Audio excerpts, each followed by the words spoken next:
Cameron. Hi, how's it going? I think I would love to start from hearing about your interest and how you got into the field of Tibetan studies, because I don't really think there are a lot of people out there who would be interested in such things. Well, I got into Buddhist studies first in undergrad when I was basically sort of floundering around. I didn't really know what I wanted to major in. And I was just taking a bunch of elective courses, and among those was a Intro to Buddhism course, which I knew some about Buddhism before I took this course, but this was sort of my first kind of, introduction to sort of that you could kind of make a career out of studying Buddhism. In that course, the most interesting book that we read in the Intro to Buddhism course was a translation of a very famous hagiography of one of Tibet's most well-known saints, and the title of it was The Life of Milarepa. And when I read this, I was just so kind of blown away by the imagery and the doctrine and the sort of the literary skill of this piece of work that I immediately wanted to dig more into Tibetan Buddhism, specifically within Buddhist studies. So when I finished my undergrad, I shopped around looking for another program that did Tibetan Buddhist studies for grad program. I ended up going on doing a master's at Florida State University. And my main source for my master's thesis was this compilation of protector deity origin myths that was written by an author in the early 18th century named Lelong Shepe Dorje.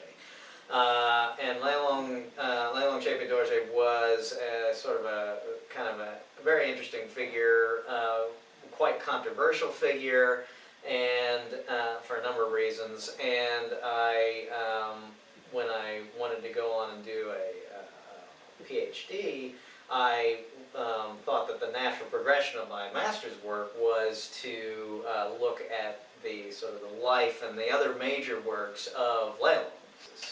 If I can interrupt you here, I just wonder about how the mechanics of becoming interested in the matter works in your case. So what you have just described, I think, would appear a little bit too distant for most people of European culture, and yet you definitely find it very attractive and very interesting. So what exactly interests you or makes you fascinated about that particular figure and the particular set of texts that you're currently working on? About Lelong in particular.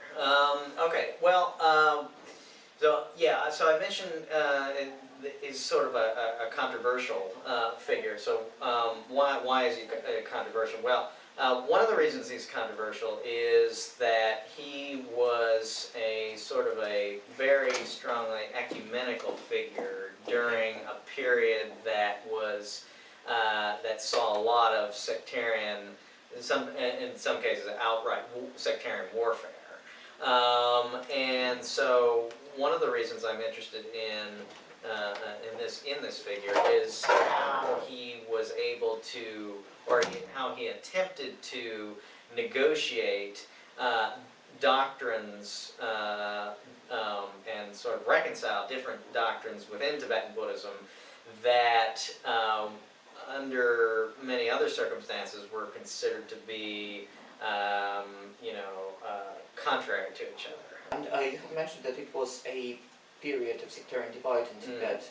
Yes. Could you please elaborate a little bit how long this period lasted and what the factors were that caused it? And also, what could be the contemporary relevance for the study of this period and perhaps for the reconsideration of that history and intellectual history for the contemporary society?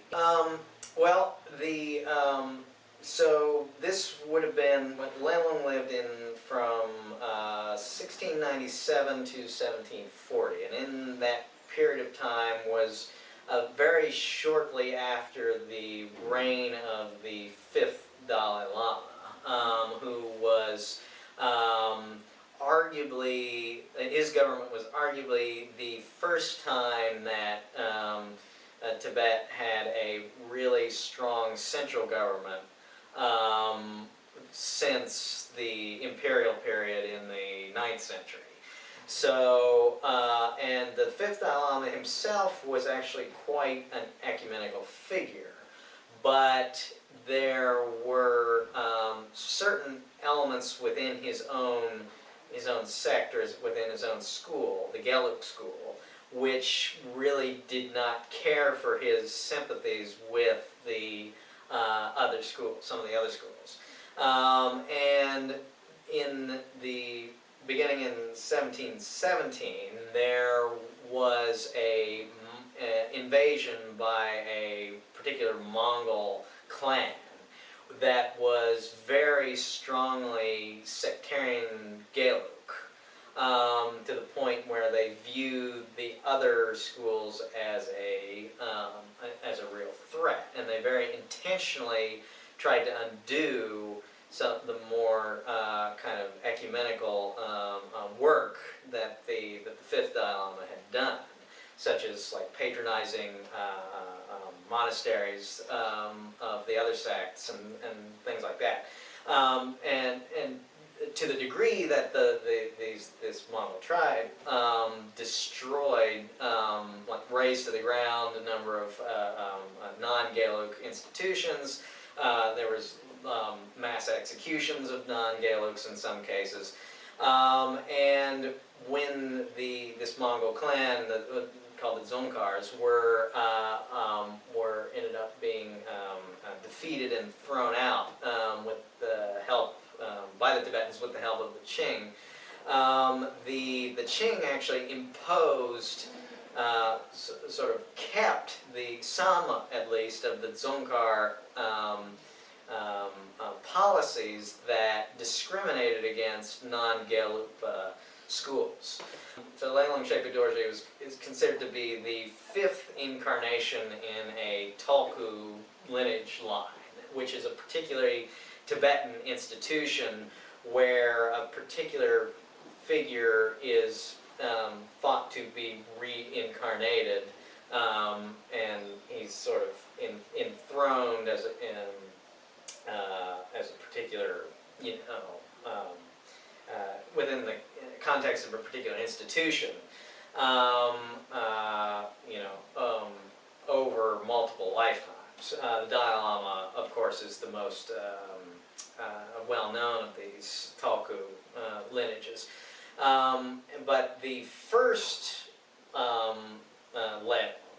who Lelong Shepa Dorje is considered to be the reincarnation of, was a Nyingma. Nyingma is the old school, or the old sect of Tibetan Buddhism, and they're often considered to be kind of counter the Gelugs. Lelong Shepa Dorje had very sort of strong contacts with not only Gelugpa teachers, but also many Nyingma teachers as well. And so he seems to have gone out of his way to sort of try to revive Nyingma teachings that had been kind of suppressed under the Mongols and then later the Qing to a lesser extent. In the Tibetan community now, there's sort of a very strongly, at least among certain sectors of the Tibetan exile community, there's very strong still kind of sectarian prejudice and sectarian boundaries. And the Gelugpa are the sort of the majority school, and in many cases Tibetans will still kind of look down on some of the other schools, like they consider them to be somewhat inferior. So I'm interested in sort of bringing out some of the instances in history where the sort of Gelugpa doctrine and scholasticism sort of intermingled with practices that have been considered to be, historically maybe sort of secondary or lesser to a certain extent. Speaking of your work and the scholarship in your field, I assume just because you're dealing with a living tradition like myself, because I come from the field of ancient China studies, and I would say there's probably no ancient China out there any longer. Right. Whereas for Tibetan Buddhism, that is probably not quite the case, because many of the same practices are still very alive today. Yeah, definitely. And there are scholars who study the tradition from without, but there would also be scholars who study the tradition from within. Mm-hmm. So I wonder, what is your experience of these contradictions, if there are contradictions, or the attempts to bridge the two scholarly approaches, and whether or not the Western scholarship may be interesting for Tibetans, and whether it is possible for you as a scholar to communicate with the people who are also scholars but who work in a very traditional fashion. Yeah, that's a very good question. It's interesting to sort of see how practitioner scholars kind of negotiate the tension that can arise sometimes between doing good critical scholarship on one hand and being having faith in the tradition on the other. I think certain scholars do this better than others. I think, as a practitioner of Tibetan Buddhism myself, I think you need to develop a sort of a kind of a split personality to a certain extent, where you can slide in between at will, where you have one mind that can think critically about the tradition, and sort of leave the practitioner part aside, but then being able to, within a particular context, switch back. And I think that scholars who understand the tradition as practitioners from the inside can get closer to Tibetan informants than those who don't. Personally, I think it's good for Western scholars of Tibetan Buddhism to have a kind of a hands-on experience with at least a little bit of the practitioner side of the tradition. And what can you tell me about the attitude of Tibetans towards Western scholars and Western scholarship in general? Is there anything that you as a community can give to the living Tibetan tradition that they might be able to benefit from? Unfortunately, there is sort of a kind of suspicion among Tibetans of Western scholars, because there's sort of a sense that the Western scholars are there to maybe perhaps exploit their tradition. There's maybe a sense that their perspective on it is completely wrong, so they're not going to get, there's like no real value in what they're doing. But of course it depends on the particular person that you're talking to. Many of the Tibetans I've spoken to have been perfectly happy to discuss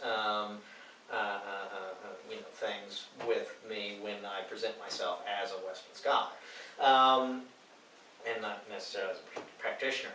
One of the things I'm doing is, and what a number of scholars do, is they kind of, what they're focused on is maybe bringing out parts of the Tibetan Buddhist tradition that may not have historically sort of become that popular, or sort of forgotten to a certain extent. like, for example, that maybe Tsongkhapa had a Dzogchen teacher. And so I think one of the most interesting things that a Western scholar of any religious tradition can do is to sort of bring out aspects of the tradition as it developed historically that may not necessarily fit with the mainstream view of the religion as it exists now. And I think that really enriches the tradition. For example, I've had experiences with Tibetans where even scholars of Tibetan Buddhism from the inside, since they have very specific curriculum that they study, the much of what's in the actual canonical scriptures of Tibetan Buddhism has actually been forgotten and is not just simply not read at all anymore.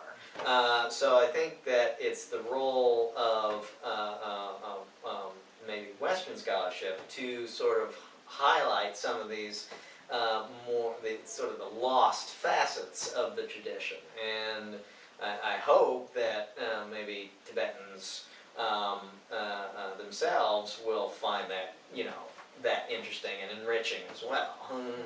Right.